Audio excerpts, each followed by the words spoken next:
Welcome to Migrating from Land Desktop to Civil 3D. I'm your presenter, Jesse Evans. I'm a Civil Technical Specialist with Synergis Technologies.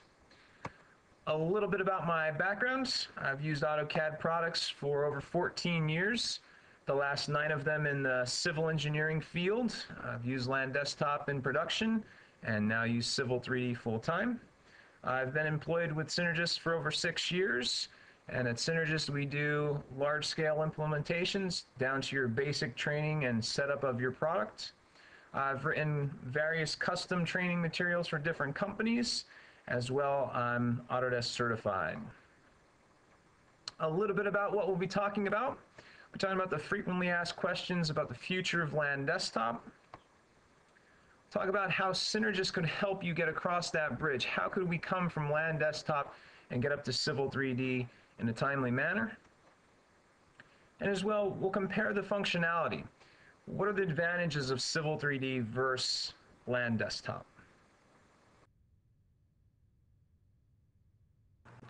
So what's next? Where do we stand with Land Desktop? Well, if you haven't heard the rumors, Land Desktop is going away. Once Civil 3D 2013 is made available, Autodesk will no longer be providing support for Land Desktop. You will no longer be able to download it off the subscription website, and it will not be part of the previous versions list. So if you are using 2012 right now, you could still use 2009. Once we move into 13, Land Desktop is gone. It's no longer available. On the other hand, if you do not upgrade to 2013, they will not force you. So you can run Civil 3D 2012 and Land Desktop 2009 side by side, no problem. But if there's ever a problem with Land Desktop or just the computer possibly that you're running Land Desktop on, you will not be able to get additional or replacement authorization codes. If you are looking for any assistance, Autodesk recommends that you visit the Land Desktop discussion forums where you can ask questions and review previously asked questions for information. Hot fixes for Land Desktop will remain available up to 2009. However, no new service packs will be available after that. What's the major difference between Land Desktop and Civil 3D? Well, Civil 3D is a dynamic model and Land Desktop is static. Civil 3D is inside of one DWG that connects different model objects together, such as surfaces and alignments and profiles. Land Desktop's static and database driven, which means that the drawings don't really reflect what the database is, okay? If the Civil 3D model changes or updates, the labels and tables will update automatically. Again, in Land Desktop's static model, those labels or tables would have to be regenerated, corrected, and updated. Is all the functionality available in Civil 3D? Yes. 2012 is a replacement for all the former tools that you used to use in Land Desktop. System requirements. If you're planning on using Civil 3D, there's 2 different options. You can run a 64-bit machine or a 32-bit machine. I would personally recommend a 64-bit machine. You could put more RAM inside of that machine. The different operating systems that you could run both: Windows 7, Windows Vista, and Windows XP. The major difference between 64 and 32-bit is the amount of RAM that you're capable of putting inside of the machine. In a 32-bit machine, you're limited to 4 gigs of RAM.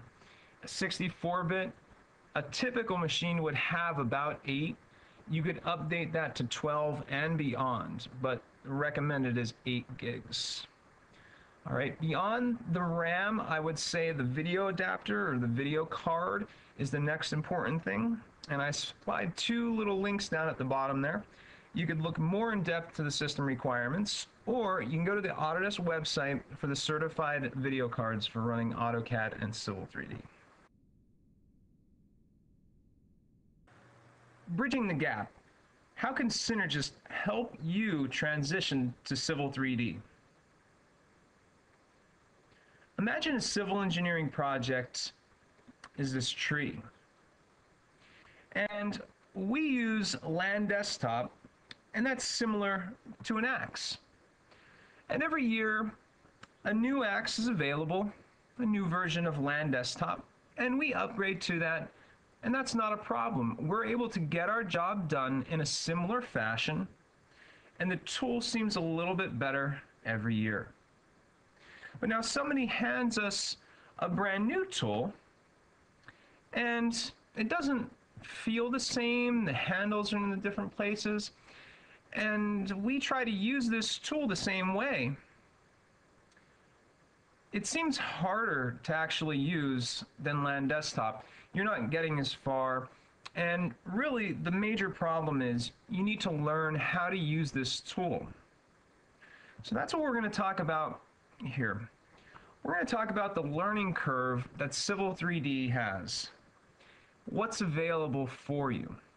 When you install Civil 3D, you get the Getting Started Guide, tutorials, and best practices. Getting Started Guide is nothing more than short little videos to make you understand what's available in the software. Tutorials are more in-depth, exercise-driven drawings that you can walk through and use to get a feel for what the software does. And best practices is nothing more than typical workflows using Civil 3D. Additional resources rely on Synergis. Synergis has webcasts very similar to the one you're viewing now. A whole library of them are available on the YouTube channel, and Synergis also has seminars. One of our more famous seminars is Synergis University. It's an annual event, and it's basically a day of classes where clients like yourself would come in and take classes. You could select whatever classes you wish to take. And the final one down there, implementation services. And this is where we actually come and interact one-on-one with your firm to make your firm successful. So here are some of the implementation services that Synergis provides. One, a Civil 3D implementation. A Civil 3D implementation is the most comprehensive plan providing the most in-depth value to our customers. It basically starts on the custom and verification stage where Synergis comes in and looks at your typical workflows and how your company runs. Do you have a survey department? Do you have a transportation department? From that information, we go through and we start to set up Civil 3D. More so the styles than anything, but these are an essential part of your Civil 3D template to make it function the way that you're used to seeing your drawings and printing your drawings.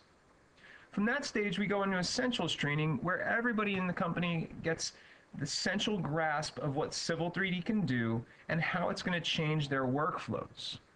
From this training, we move into what's called custom training. From what we learned in the essentials, we can customize your needs and bring that back and present that to you and walk you through your workflows. Once we go through that custom training, we'll have a meeting to review all the steps of what have happened and come back and complete or fill in any of the holes that were missed along the way. Again, this is the most in-depth implementation of Civil 3D. A little bit less than that, I'll call it out-of-the-box training. We have 3 different levels here. We have Essentials, Survey Training, and an Update class. Essentials is no more than a 3-day comprehensive fundamental level course. This runs from survey all the way to pipes and everything in the middle. The survey training is more focused on the survey particular area, field to finish, meaning automating the line work, data transfer, importing and exporting points, basic surface creation, and parcel creation. This is a 2-day course. And an update course, it changes from year to year based on the new features that are available inside of Civil 3D. And this is a 1-day update class. Beyond that, we have more so custom training. We have module, we have over-the-shoulder mentoring, and then what we call custom training. Module training is just more in-depth and complex functionality of the software, meaning if grading is something that gives you a problem, we can come in and just focus on grading. If piping's a problem, we can come in and just focus on piping. Over-the-shoulder mentoring is pretty straightforward. I come in, or Synergis comes in, and we sit next to you and we walk you through your daily process, and we try to use Civil 3D to the best of our ability to produce what you need to get done. And custom training, we take one of your completed civil engineering projects and we recreate this in Civil 3D. This gives the users a very realistic view, and we use your company workflows to complete the project. The last one down the bottom, for the Civil 3D styles training. Again, a very essential part of Civil 3D is setting up the styles. And there's two different types that Synergis offers. There's on-site training and there's off-site setup. On-site training basically educates the users and will work on your template and set that up. Off-site training, none of your users have any downtime, and the drawings reflect what your company supplies us. So if we take drawings or documents, layers, anything like that, and we build your styles around them.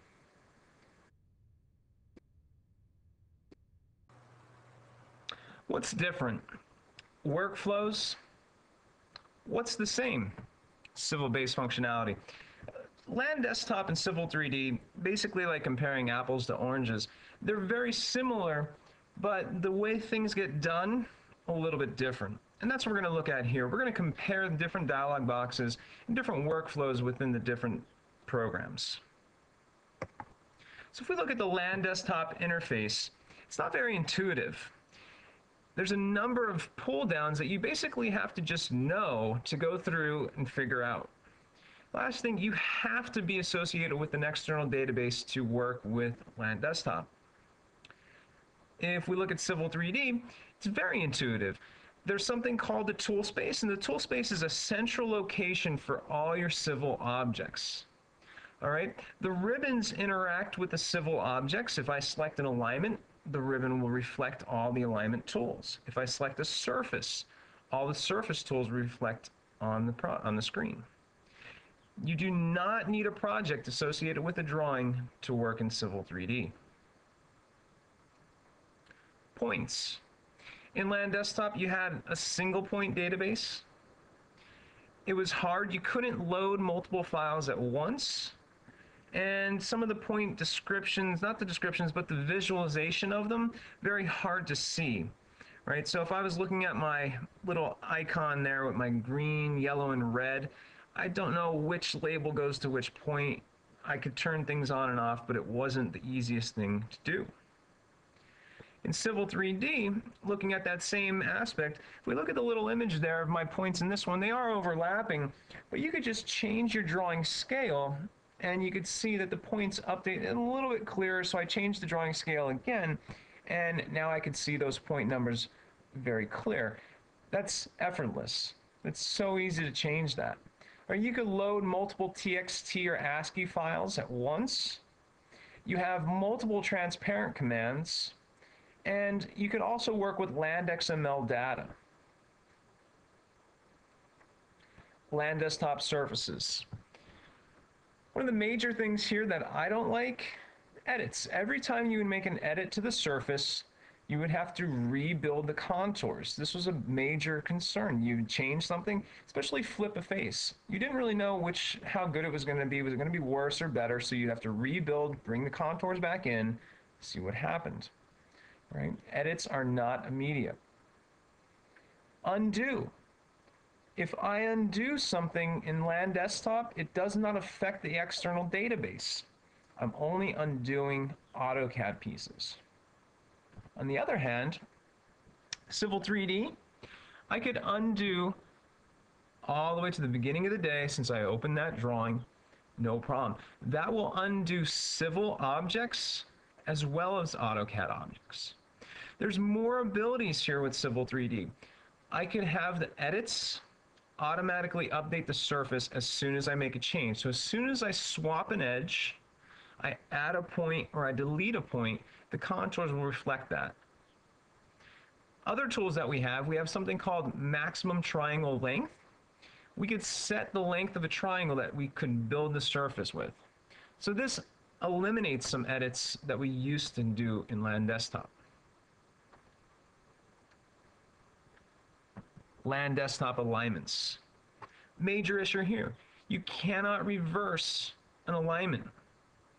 You cannot move an alignment. It's very hard to do any editing. And even if you use any of your editing tools, this would modify the alignment, but I would still have to recreate a profile. So it's disjointed. It's not dynamic. On the other hand, Civil 3D, it's very easy to update. I could insert different PVIs or PI points in my alignment. My profile would grow and shrink according to the new length of the alignment. Things are dynamic. It's very easy to reverse the direction of an alignment. It's a click of a button. Everything, there's criteria based, right? So I could set the design speed of the road and have super elevation calculated off that design speed. And you can import your alignments from Land Desktop up to Civil 3D. Profiles. So running through profiles in Land Desktop, you would have to know where all your drop downs are first of all, because it's not driven by ribbons. So I'd have to set my current surface, then I'd have to set my current alignment, and then I can go through and I could sample a surface. Again, things don't update when the alignment changes. It's not dynamic. If I look at Civil 3D, everything's done in this one location. I would set my current alignment, I would set my current surface, hit add, but it's done in one location. It's very simple. I have tooltips within my profiles that tell me the station elevation that I'm at, the alignments related to the profile. Again, if I shift or do something to that alignment, that profile grows and shrinks. No deleting and redrawing. Land Desktop takeoff quantity. Quantity takeoff. It doesn't exist. There's nothing there. Can't even talk about it. Civil 3D. We could import pay item lists, such as your pipe networks. Maybe you have topsoil stripping that you want to account for. Maybe you want to account for curb edges. You could assign quantity takeoff items to anything inside of Civil 3D, including AutoCAD, and then generate reports based off of that. Google Earth import. I cannot do anything with Google Earth in Land Desktop. In Civil 3D, there's a wizard interface. You could import surfaces, a surface and an image, or just the Google Earth mesh. You could export back out and have your project actually sit on its geographical location in Google Earth and view it. Visualization. There's, again, nothing that Land Desktop could do. Maybe some AutoCAD hatch patterns is the best you could do with Land Desktop there. But Civil 3D, you could use a whole slew of tools. The bottom one there, something called Civil View, is where I could actually take my Civil 3D models and put them into 3ds Max and do very high-end rendering. Adding shadows, putting the sun in its position, having cars drive along roads, adding materials, making pavement look like pavement, not gray. All right. There's a whole bunch of other tools. There's something called a drive tool and a site distance check. I could stand somewhere on the site and I could look around and I could see how far I could see above that hill, below that hill. One very important thing that I haven't discussed, and it's not basic, it's not related to Land Desktop. This is Civil 3D, but building information modeling. Civil 3D is BIM. All right, it has 3D models that can be used and shared throughout the BIM process.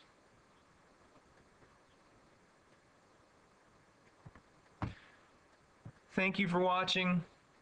Remember, this year is the last year that you could have Land Desktop installed. So take a minute, make some considerations, contact me. My name is Jesse Evans, and thank you for watching Migrating from Land Desktop to Civil 3D.